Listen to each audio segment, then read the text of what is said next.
Welcome everyone, welcome to JRS Mantra. I am Rajneesh. आज हम लोग डिजाइन ऑफ स्टील स्ट्रक्चर का one of the most important video lecture देखने जा रहे हैं। देखो, इस लेक्चर में हम लोग थोड़ा सा स्टील मेंबर के डीप में जाएंगे। तो सबसे पहले आपको थोड़ा एक्सप्लेन कर देते हैं कि हम लोग टेंशन मेंबर कहते किसको हैं। ठीक है, which kind of member is called tension member. अच्छे से समझना बाबू कि टेंशन मेंबर कहते किसको हैं। ठीक है, हम लिखते चलते हैं, आप चीज़ों को अच्छे से समझते चलना कि टेंशन मेंबर कहते किसको हैं। ठीक है, तो आप बोलोगे सर कि एक ऐसा मेंबर जिसके ऊपर टेंसाइल फोर्स लगता है, then that member is called tension member. ठीक है, जैसे मान लो कि यहाँ पे हम एक लोहा का प्लेट लिए और इस लोहे के प्लेट पे एक ऐसा फोर्स लगा दिए जिससे मेंबर इलोंग्रेट होगा। ठीक है, तो इस मेंबर को हम लोग टेंशन मेंबर कहेंगे। करेक्ट है, आ रहा बात इतना समझ में। टेंशन मेंबर में इलोंगेशन होता है, इलोंगेशन होता है, GATION। इसका लेंथ इंक्रीज करता है। क्या टेंशन मेंबर में कभी बकलिंग होता है? तो नहीं सर, टेंशन मेंबर में कभी भी बकलिंग नहीं होता है, बिकॉज बकलिंग जो है एक तरह का बेंडिंग है। तो जब हम लोग मेंबर को कंप्रेस करेंगे ना, जब उसको हम लोग कंप्रेस करेंगे, then there is a chance of buckling, तब इसमें बेंडिंग का चांस आएगा। ये हम लोग कॉलम की बात करें। बीम में जब कोई लैटरल फोर्स लगेगा, ऐसे बोल सकते हो, इस तरह से परपेंडिकुलर फोर्स लगा, तब इसमें बेंडिंग आएगा। तो यहां पे बेंडिंग का चांस नहीं होगा, इसमें बेंडिंग का चांस नहीं होगा टेंशन मेंबर में। टेंशन मेंबर में सिर्फ इलोंगेशन होगा। अच्छा, नेक्स्ट अगर हम लोग बात करें तो नेक्स्ट क्वेश्चन ये एराइज होता है कि सिविल इंजीनियर जितने भी स्ट्रक्चर बनाएंगे वो सेफ होना चाहिए कि नहीं होना चाहिए। तो आप बोलोगे सर कि जितने भी स्ट्रक्चर बनाए जाएंगे डैट मस्ट बी सेफ। हर एक स्ट्रक्चर को सेफ बनाया जाता है। आ रहा है समझ में? इतना बात समझ में आया? सर, इसके लिए एक हम लोग फैक्टर इंट्रोड्यूस करवाए थे जो कहलाता है फैक्टर ऑफ सेफ्टी, या इसी को दूसरा नाम से जाने थे partial safety factor. Partial safety factor हम लोग क्या बोले थे? Partial safety factor. जब लोड और मटेरियल के लिए अलग अलग सेफ्टी फैक्टर लगेगा तो उसको पार्शियल सेफ्टी फैक्टर कहा जाएगा। सर, ये क्यों इंट्रोड्यूस किया गया था? हम लोग पार्शियल सेफ्टी फैक्टर को इसलिए इंट्रोड्यूस किए थे ना, ताकि मटेरियल सेफ रह सके। मतलब हम ये बोले थे कि मान लो कि अगर बात करते हैं कि एक बाइक है जिसका कैपेसिटी है 600 केजी लोड को कैरी करने का, लेकिन हम बोलते हैं कि आप उसके ऊपर 150 केजी से ज़्यादा लोड कैरी नहीं करोगे, तो उसको रिस्ट्रिक्ट कर दिया गया 150 केजी के लिए।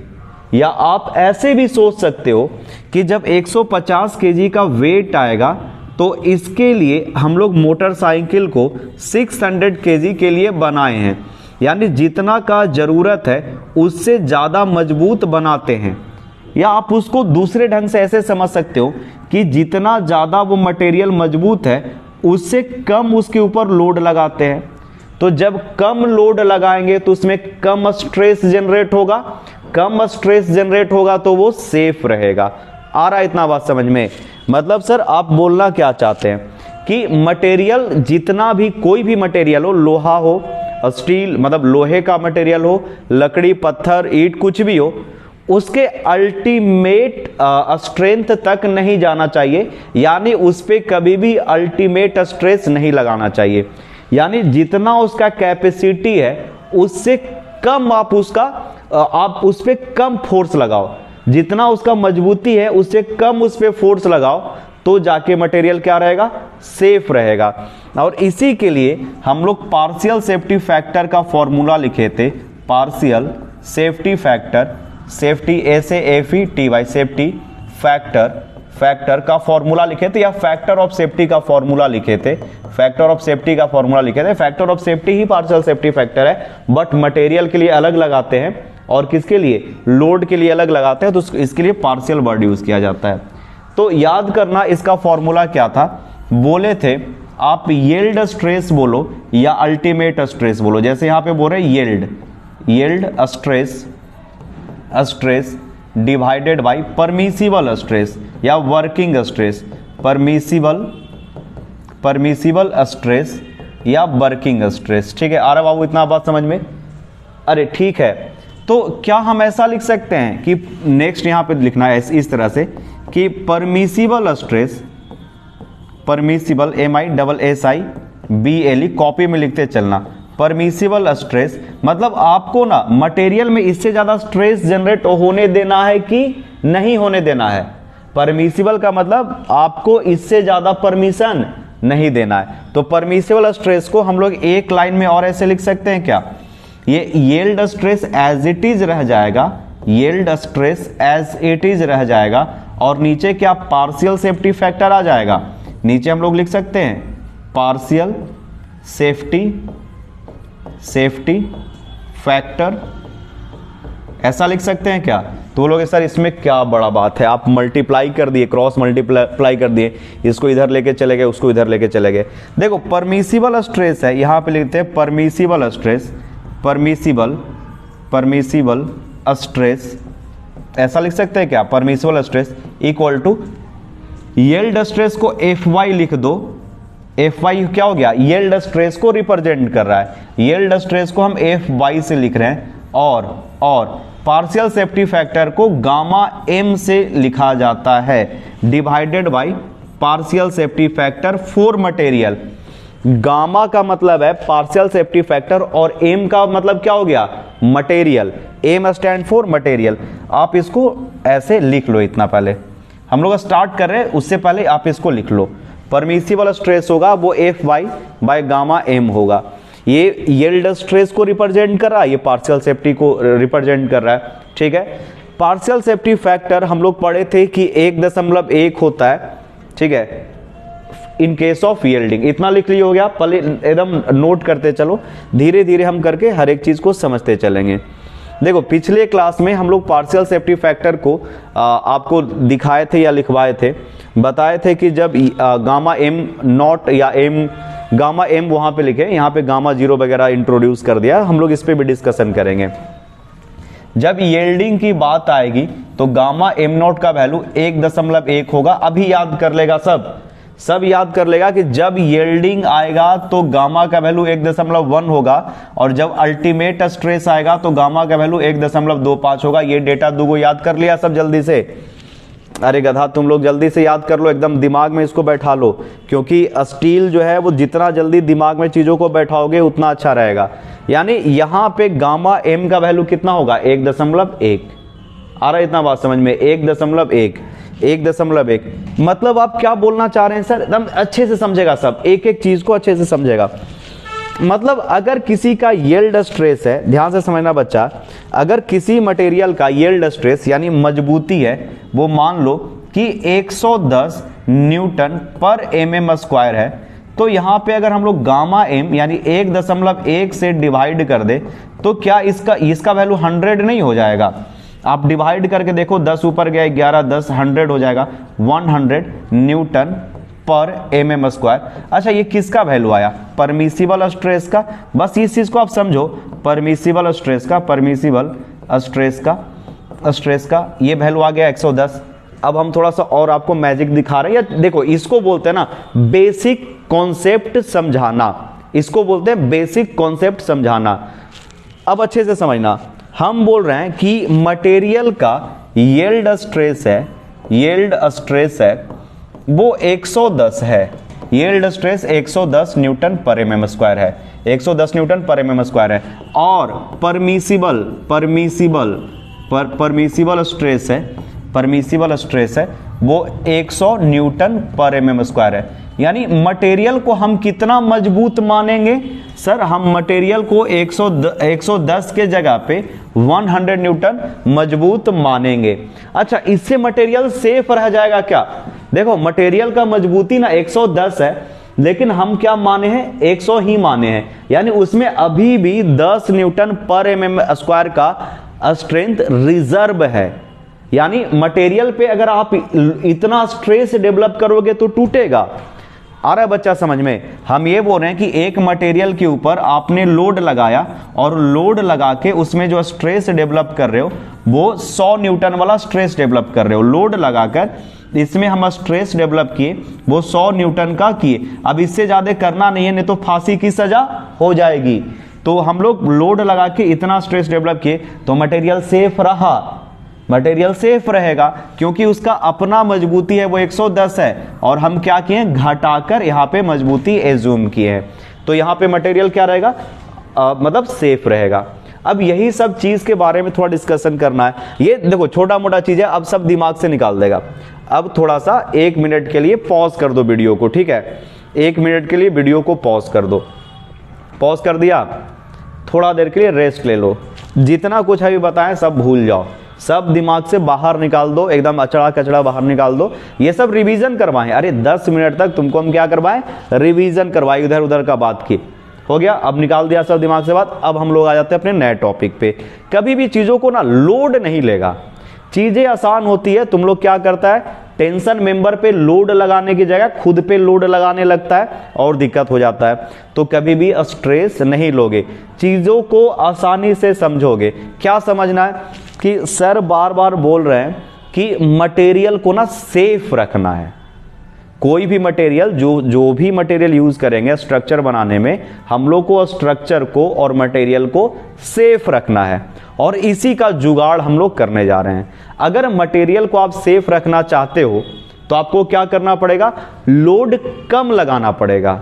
जितना उसका कैपेसिटी है, उसका जितना भी कैपेसिटी है, उस कैपेसिटी से कम आप उसमें स्ट्रेस जनरेट करवाओ तो मटेरियल सेफ रहेगा।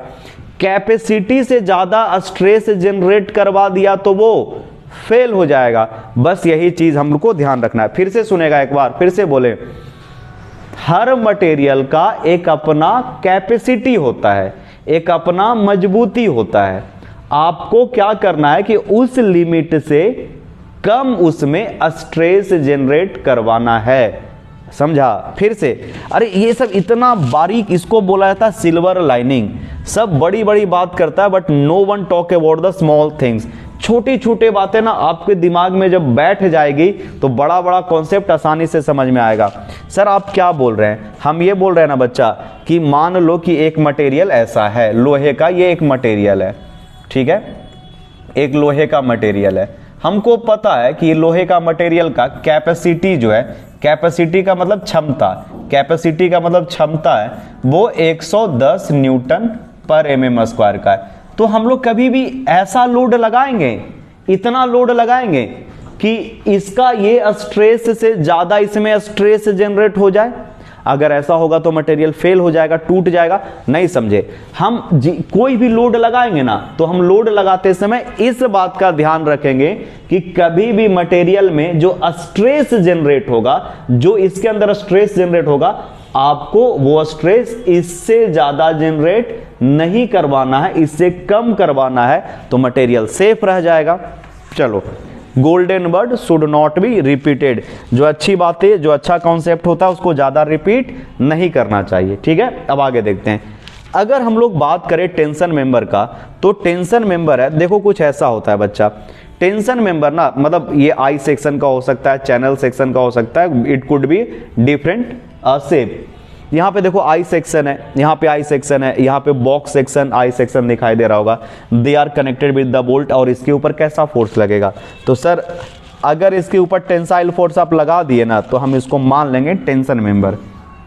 तो लगा दिए इस पे tensile force kilo Newton, 100 kilo Newton का फोर्स लगा दिया। अब बोलो ये मेंबर टेंसाइल हो गया?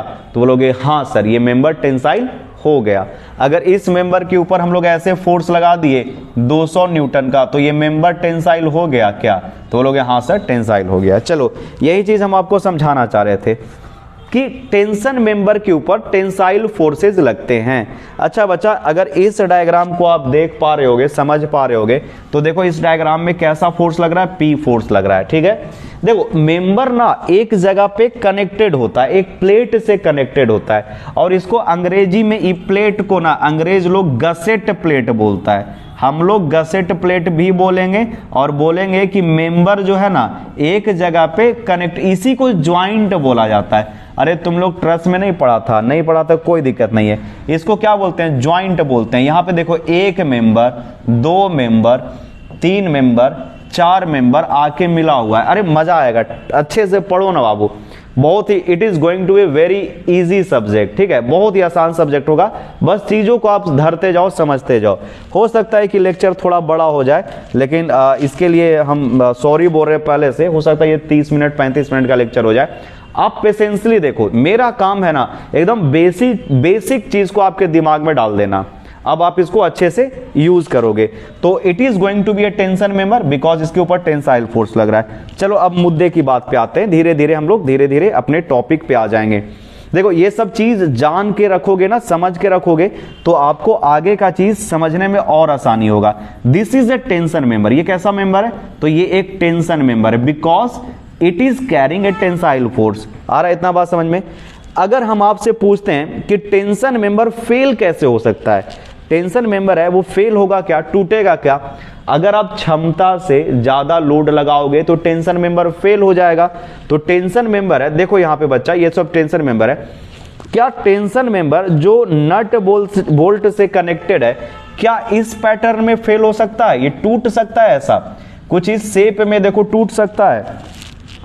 तो बोलोगे हाँ सर, क्यों नहीं टूट सकता है, ऐसा में क्या प्रॉब्लम है? अगर उसके ऊपर नट बोल्ट पे ज्यादा फोर्स लगा देंगे तो वो टूट जाएगा, क्रैक हो जाएगा, यहां से बाहर निकल जाएगा। टेंशन मेंबर है, इधर फोर्स लगा दिए, इधर फोर्स लगा दिए, तो मेंबर टूट सकता है। हाँ, अगर क्षमता से ज्यादा लगाओगे तो, और हमको क्या करना है, क्षमता से ज्यादा नहीं लगाना है। देखो यहां पे क्या है, एक लोहे का प्लेट है और यहां पे क्या हो गया, टूट गया है। आ रहा है समझ में? क्यों टूटा होगा? क्योंकि इस पे इसका जितना भी कैपेसिटी होगा, हम लोग कैपेसिटी से ज्यादा लोड लगा दिए होंगे। आ रहा है बात इतना समझ में? देखो और भी है, ये सब तो हम लोग डिस्कशन करेंगे। We have study about the different thing and very very very very vast thing. हमको बहुत कुछ पढ़ना है, स्टडी करना है, ठीक है।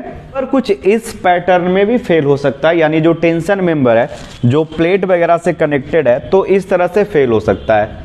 तो आप लोग एक काम करो कि सबसे पहले आप हेडिंग दो और इस चीज को लिखना शुरू करो, ठीक है। फर्स्ट थिंग कि मेंबर है वो कैसे कैसे फेल हो सकता है। अरे समझ रहा है इस बात को? तो सबसे पहले लिखो कि mode of failure of tension member, mode of failure of tension member, ये टॉपिक दो पहले, mode of failure of tension member. Tension member के फेल्यूर का मोड, किन किन तरीकों से मेंबर है वो फेल हो सकता है। तो जो साइंटिस्ट थे, जो इंजीनियर थे, जब चीजों को ऑब्जर्व किए तो बोले ना कि टेंशन मेंबर तीन मतलब फिनोमिनन में, तीन फेज में, तीन तरीके से, क्या बोले बाबू, तीन तरीके से, तीन तरीके से, मोड का मतलब यहां पे तरीका हो गया, फेल हो सकता है। पहला जो तरीका है फेल होने का वो ग्रॉस सेक्शन यील्डिंग होगा। दूसरा जो तरीका है फेल होने का वो नेट सेक्शन रप्चर होगा, और तीसरा है वो ब्लॉक शियर फेल्यूर होगा, ठीक है। तीनों का फेल होने का तरीका अलग अलग है। आज का वीडियो लेक्चर है वो टोटली डेडिकेटेड है, यानी आज के इस पर्टिकुलर वीडियो लेक्चर में हम लोग ग्रॉस सेक्शन यील्डिंग के बारे में पढ़ेंगे। In this video lecture we are going to study about the gross section yielding. चलो ग्रॉस सेक्शन यील्डिंग हो गया, तो ठीक है। अब हम लोग पढ़ लेते हैं ग्रॉस सेक्शन यील्डिंग के बारे में, अच्छे से समझना। देखो टेंशन मेंबर क्या है, यहाँ पे ये सब अभी नहीं लिखना, हम लोग बात करते हैं, लिखना नहीं, बस समझते चलो। देखो जब टेंशन मेंबर में हम लोग टेंसाइल फोर्स लगाएंगे, जब टेंशन मेंबर में टेंसाइल फोर्स लगाएंगे, it is going to be elongate, इसमें इसका लेंथ क्या होगा, इंक्रीज करेगा। देखो बच्चा यहाँ पे अभी सब अच्छे से समझना, ग्रॉस सेक्शन यील्डिंग के बारे में थोड़ा बहुत हम डिस्कशन करने जा रहे हैं।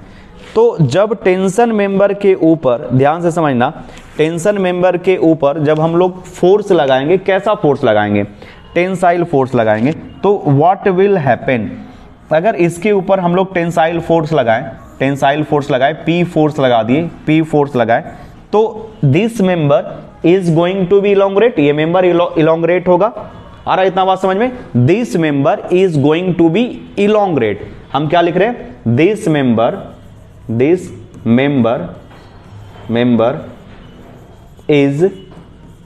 is going to be elongate. This member is going to be elongate.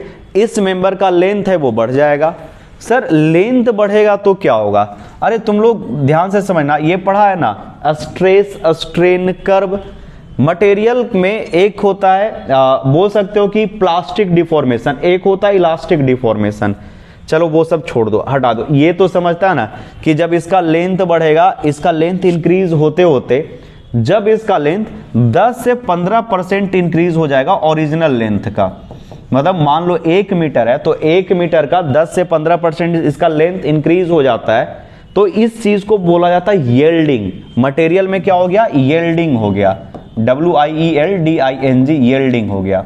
ठीक है, यानी उसका लेंथ है वो एक्सेसिव इंक्रीज हो गया ड्यू टू टेंशन। ये क्यों होता है? क्योंकि मटेरियल जो है वो इलास्टिक है, because steel is elastic material. तो इलास्टिक मटेरियल को खींचोगे तो उसका लंबाई बढ़ जाएगा। अगर हम लोग स्ट्रेस स्ट्रेन कर्व को ऑब्जर्व करें तो इसका स्ट्रेस स्ट्रेन कर्व होता है वो कुछ ऐसा होता है। ठीक है, आफ्टर दिस पॉइंट, इस पॉइंट के बाद मटेरियल में एक्सेसिव इलोंग्रेशन होता है। चलो यहां पे छोड़ देते हैं, ये सब ज्यादा लोड नहीं लेगा। ठीक है, एकदम आराम से चीजों को समझना। अगर हम आपसे क्वेश्चन पूछे कि मटेरियल में जब इलोंग्रेशन ज्यादा हो जाएगा तो ये अच्छी बात है या ऐसा नहीं होना चाहिए, तो बोलोगे सर जब मटेरियल में एक्सेसिव इलोंग्रेशन हो जाएगा, ध्यान से सुनना क्या बोल रहे हैं, जब मटेरियल में एक्सेसिव इलोंग्रेशन हो जाएगा, इसका लंबाई जब बहुत ज्यादा बढ़ जाएगा, तो जो स्ट्रक्चर है ना वो सर्विसिबल नहीं रहेगा, उपयोगी नहीं होगा, डरावना बन जाएगा, या वो इस सिचुएशन में आएगा कि फेल हो जाएगा। तो एक फेल होने का तरीका समझ में आया। हम क्या बोले? हम एक तरीका ये बोले हैं कि मटेरियल में जब आप मतलब टेंसाइल फोर्स लगाओगे तो इसमें एक्सेसिव इलोंग्रेशन होगा, और ज्यादा इलोंग्रेशन होने के कारण मटेरियल टूटे ना टूटे, जब उसका लंबाई बढ़ जाएगा, बढ़ चुका होगा, तो वो क्या हो जाता है? अनसर्विसिबल। कभी देखा है तार वगैरह रोड पे, बिजली वाला वायर, टेंशन वायर, बहुत ज्यादा खींच दोगे, बहुत समय के बाद वो सैग कर जाता है, देखने में भद्दा लगता है, टूटे ना टूटे डर लगते रहता है कहीं सर पे ना गिर जाए। ठीक है, ये चीज समझ में आ रहा है? तो ऐसा होने से जब आप टेंशन मेंबर में एक्सेसिव इलोंग्रेशन हो जाएगा तो हम उसको रिजेक्ट कर देंगे, हटा देंगे। ठीक है, फिर से नया मटेरियल वहां पे यूज किया जाएगा, उसको हटा के स्ट्रक्चर को तोड़ ताड़ के एक नया स्ट्रक्चर बनाया जाएगा। अब इसी चीज को यहां पे हम समझाने के लिए कुछ लिखे हैं, चीजों को समझना कि जो ग्रॉस सेक्शन यील्डिंग है, इस चीज में, इस चीज को आप ध्यान से समझो। देखो बच्चा, टेंशन मेंबर विदाउट होल, हम होल की बात नहीं कर रहे, इसमें होल की बात नहीं कर रहे। होल रहेगा वहां पे तो रप्चर हो जाएगा, टूट जाएगा। अरे एक फिगर दिखाए थे ना रप्चर वाला, ठीक है, उसको फिर से हम एक बार दिखा देंगे, टूट जाएगा। ठीक है, tension member without hole can resist applied load. तो अगर बिना होल की बात करें तो इसमें ये मेंबर जो है वो अप्लाइड लोड को रजिस्ट करेगा। This type of member will deform in longitudinal direction, और इस तरह का मेंबर है वो डिफॉर्म होगा जिस डायरेक्शन में फोर्स लगाया गया है, यानी ये लॉन्गिट्यूडनल यानी along the length it is going to be deform. ठीक है, उसके बाद देखना When applied load is greater, देखो अब यहां पे क्वेश्चन ये राइज होता है कि हम क्या कर रहे हैं, क्षमता से ज्यादा लोड लगा दिए। अरे जब क्षमता से कम लोड लगाओगे तो फेल होगा। अगर जितना उसका यील्डिंग कैपेसिटी है उससे कम लोड लगाओगे तो वो नहीं यील्ड करेगा। लेकिन हम क्या कर रहे हैं, when applied load is greater, word क्या यूज किए बाबू, greater. When applied load is greater then yielding stress, या यील्ड स्ट्रेस से जब ग्रेटर लोड लगाएंगे ऑफ मटेरियल तो क्या होगा, then large deformation take place. इसमें लार्ज डिफॉर्मेशन होगा और जो नियरली 10 से 15% होगा ओरिजिनल लेंथ का। ठीक है, तो लार्ज डिफॉर्मेशन होगा, और जो ये जो डिफॉर्मेशन है 10 से 15% तक होगा ओरिजिनल डिफॉर्मेशन का। तो जब ग्रेटर लोड लगाएंगे, यील्डिंग से ज्यादा हम लोग लोड लगा दिए तो ये 10 से 15% क्या हो गया, ज्यादा इलोंग्रेशन हो जाएगा। ठीक है, और एक्सेसिव इलोंग्रेशन को हम लोग रिजेक्ट कर देंगे। देखना, एज सच लार्ज डिफॉर्मेशन, अच्छा किसको हम लोग लार्ज डिफॉर्मेशन बोल रहे हैं, where we are calling a large deformation, तो सर यहां पे जब 10 से 15 हो जाएगा, जब यील्ड स्ट्रेंथ से हम लोग ग्रेटर लोड लगा देंगे तब उसमें 10 से 15% का और मतलब लेंथ इंक्रीज हो जाएगा।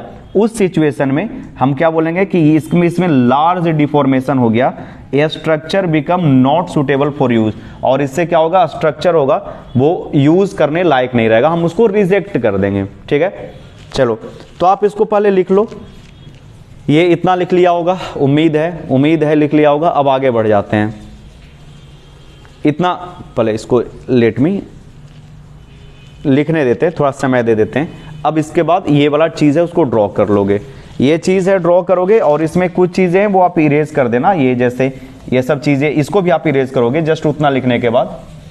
और ये चाहो तो लिख सकते हो, ये वाला इसको इरेज कर देते हैं, ठीक है, लिख लो, पहले इतना लिख लो, ठीक है, इतना लिख चुके होगे। अब हम लोग बात करते हैं ग्रॉस एरिया का। मान लो बच्चा इसका जो हाइट है या लेंथ है वो L है, L इज द लेंथ, या बोल सकते हो हाइट, ये वाला, ठीक है, ये बोल रहे हैं लेंथ, और यहां से यहां तक इसको बोल रहे हैं थिकनेस, इसको क्या बोल रहे हैं थिकनेस। तो क्रॉस सेक्शन एरिया, जिस एरिया पे लोड लगने जा रहा है, तो इसका ग्रॉस एरिया क्या होगा बताओगे? आप बोलोगे ग्रॉस एरिया क्या होगा? GROSS, gross area, gross area. अच्छा, ग्रॉस एरिया को AG से लिख दे क्या? ग्रॉस एरिया को AG से लिख देते हैं, और इसका वैल्यू जो होगा आप ऐसा लिख पाओगे कि सर ग्रॉस एरिया का जो वैल्यू होगा वो L गुने T के बराबर होगा, L गुने T के बराबर होगा, L गुने T के बराबर होगा। ये ग्रॉस एरिया आ रहा है, इतना बात समझ में? यहां तक आपको दिक्कत नहीं होना चाहिए। अब इसके बाद हम लोग बचपन में ये पढ़े हैं कि स्ट्रेस जो होता है वो क्या होता है? फोर्स अपॉन एरिया होता है। ऐसा हम लोग बचपन में पढ़े कि स्ट्रेस होता है वो फोर्स अपॉन एरिया होता है। मैथमेटिकली स्ट्रेस जो होता है वो क्या होता है? फोर्स अपॉन एरिया होता है। कैन यू टेल मी कि what is the value of force? तो आप बोलोगे सर फोर्स जो होगा ना स्ट्रेस गुने एरिया होगा, स्ट्रेस गुने एरिया होगा। आ रहा है समझ में? तो ये सब चीजें ना साइड में आप लिखोगे। देखो यहां पे हम लोग को एरिया मिल गया है, यहां पे जो एरिया है वो एरिया मिल गया जिस एरिया पे लोड लगने वाला है। यहां तक समझ में आ गया? यहां तक समझ में आ गया होगा सबको? अब यहां से मैजिक स्टार्ट होता है। अगर इसको लिखना है तो आप साथ साथ में लिखते चलना। अच्छा, हम ये पूछते हैं बाबू कि क्या मटेरियल को फेल करना है कि सेफ रखना है? तो आप बोलोगे सर काहे फेल करेंगे सर, हम हमेशा मटेरियल को सेफ रखेंगे। पहला चीज आ गया समझ में? ठीक है, तो जब हम लोग मटेरियल को सेफ रखेंगे तो उस पर लोड कितना लगाना पड़ेगा? तो बोलोगे सर इस पे लोड जो लगाना पड़ेगा ना वो थोड़ा कम लगाना पड़ेगा। तो यहां पे जो लोड का वैल्यू है वो आपको कम रखना पड़ेगा। इसको आप लिखोगे नहीं, हम इतना करने के बाद आगे सब लिखवा देते हैं। तो ये जो लोड है ना, ये लोड का वैल्यू P का वैल्यू, ये जो स्ट्रेस गुने एरिया होने वाला यही होगा। लोड का वैल्यू है वो स्ट्रेस गुने एरिया होने जा रहा है, स्ट्रेस गुने एरिया, क्योंकि यही फोर्स लग रहा है। लोड का वैल्यू कभी भी एक्सेसिव होना चाहिए कि कम होना चाहिए? कम होना चाहिए।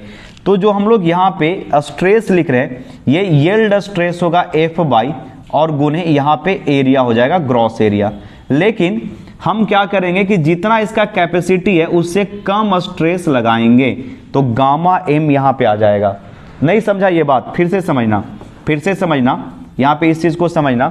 जितना इसका कैपेसिटी है ना, मान लो इसका जो यील्ड कैपेसिटी है, यील्डिंग स्ट्रेस ऑफ मटेरियल है, हम क्या बोल रहे हैं बाबू? Yielding stress of material, yielding या यील्ड स्ट्रेस जो है इस मटेरियल का of material equal to F by. चीजों को समझना, अच्छे से समझ में आ जाएगा। यील्ड स्ट्रेस मटेरियल का F बाई है, तो इसका F बाई से हम चाहेंगे कि कम स्ट्रेस जनरेट हो। तो कम स्ट्रेस जनरेट होने के लिए हम लोग अभी पढ़े थे स्ट्रेस स्ट्रेन वाला, तो हम लोग क्या लिखे थे? यहां पे फॉर्मूला लिखे थे F by gamma M। Permissible stress जो है वो कितना होना चाहिए? F बाई गामा M होना चाहिए। यानी अगर 110 है तो गामा M से मल्टीप्लाई करके इसका स्ट्रेस को कम कर देंगे। जब स्ट्रेस कम हो जाएगा तो लोड भी कम आएगा इस पे, यानी इसका जो क्षमता है हम लोग क्या मानेंगे? देखना यहां पे कहां गया, यहां पे, यानी इसका जो भी क्षमता है F बाई, ये F बाई यहां पे लिख देते हैं, F बाई ये क्षमता है स्ट्रेस का, स्ट्रेस गुने एरिया क्या होगा? फोर्स होगा। स्ट्रेस गुने एरिया होगा वो क्या होगा? फोर्स होगा। क्या बोलते हैं? फोर्स। स्ट्रेस गुने एरिया फोर्स होगा। अगर बच्चा यहां पे हम लोग फैक्टर ऑफ सेफ्टी से मल्टीप्लाई कर दिए जिसका वैल्यू 1 से कम है, तो ओवरऑल वैल्यू ये कम जाएगा।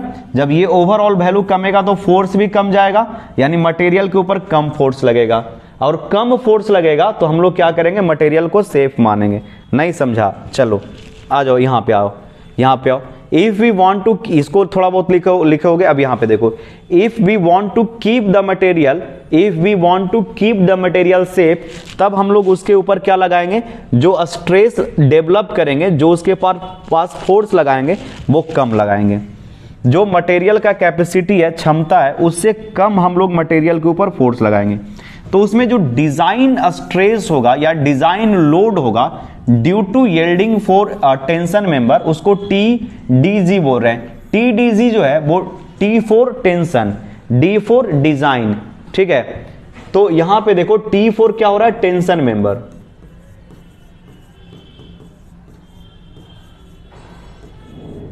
T for tension member, D का मतलब क्या हो गया, डिजाइन, और G का मतलब ग्रॉस एरिया, ठीक है।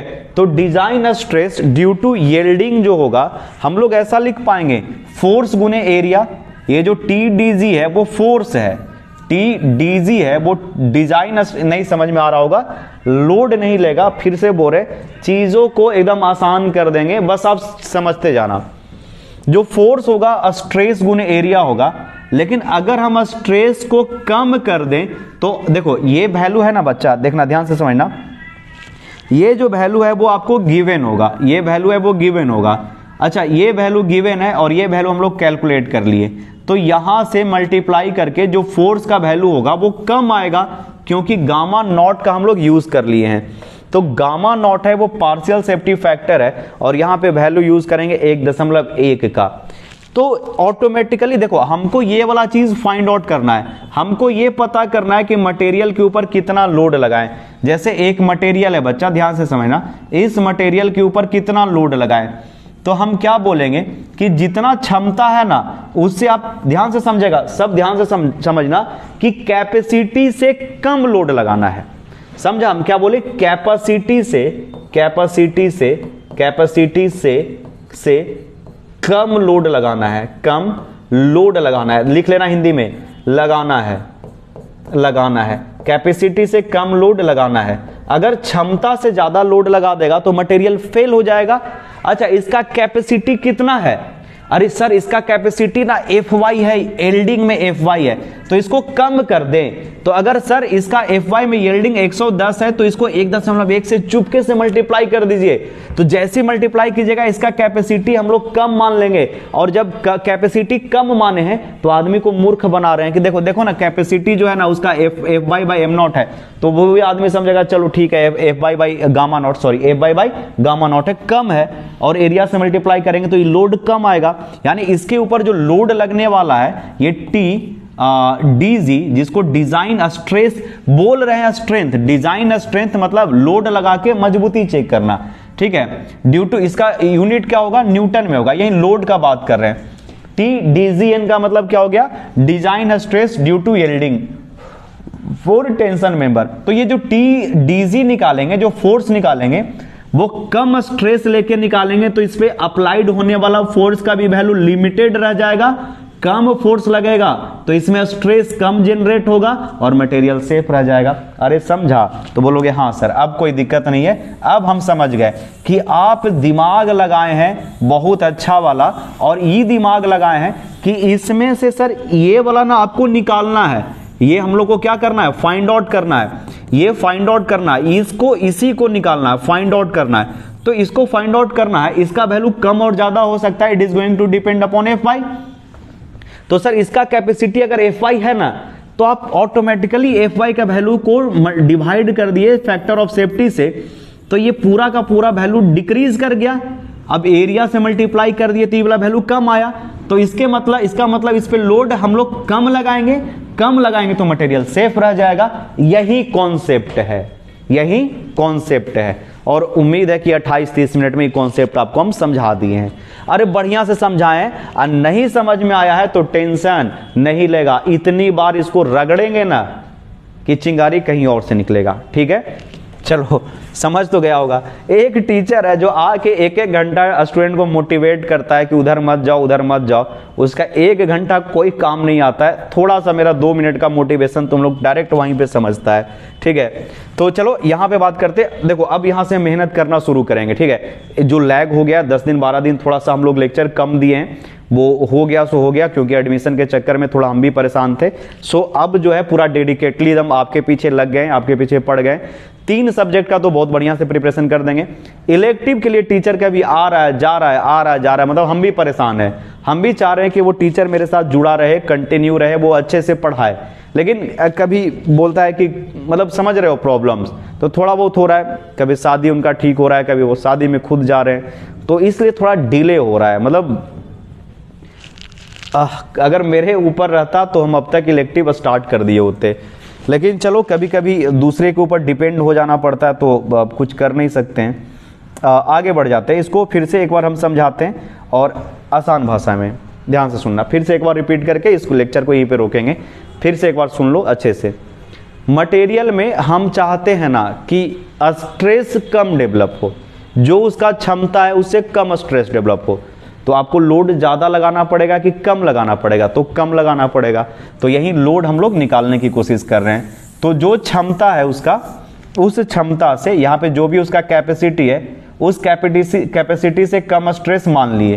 क्यों मान लिए? क्योंकि आपने यहाँ पे sir partial safety factor of material से मल्टीप्लाई डिवाइड कर दिया, तो डिवाइड कर दिए तो इसका कैपेसिटी कम हो गया। सर जैसे ही इसका कैपेसिटी कम हुआ आप एरिया से मल्टीप्लाई कर दिए, तो एरिया से मल्टीप्लाई करने पे ई वाला वैल्यू तो कम आएगा, यही वैल्यू तो हम लोग को फाइंड आउट करना है, ठीक है। आ गया समझ में?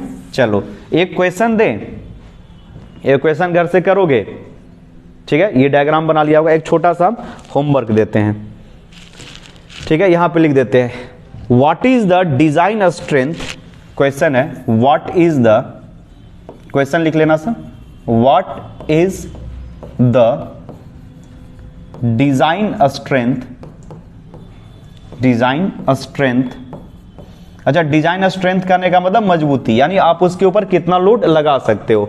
What is the design strength of tension member, of tension member, of tension member in yielding, in yielding, in WILD, in yielding, ठीक है। what is the design strength of tension member in yielding as shown in, as shown in figure, जैसा कि figure में दर्शाया गया है। मतलब question हम पूछ रहे हैं ना कि इस मटेरियल पे हम कितना लोड लगाएं कि मटेरियल जो है वो सेफ रहेगा।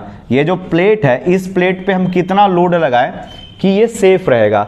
इसका जो हाइट है वो 60 मिलीमीटर है, हाइट है वो 60 मिलीमीटर है, थिकनेस है वो 10 मिलीमीटर है, और जो मटेरियल है वो स्टील है।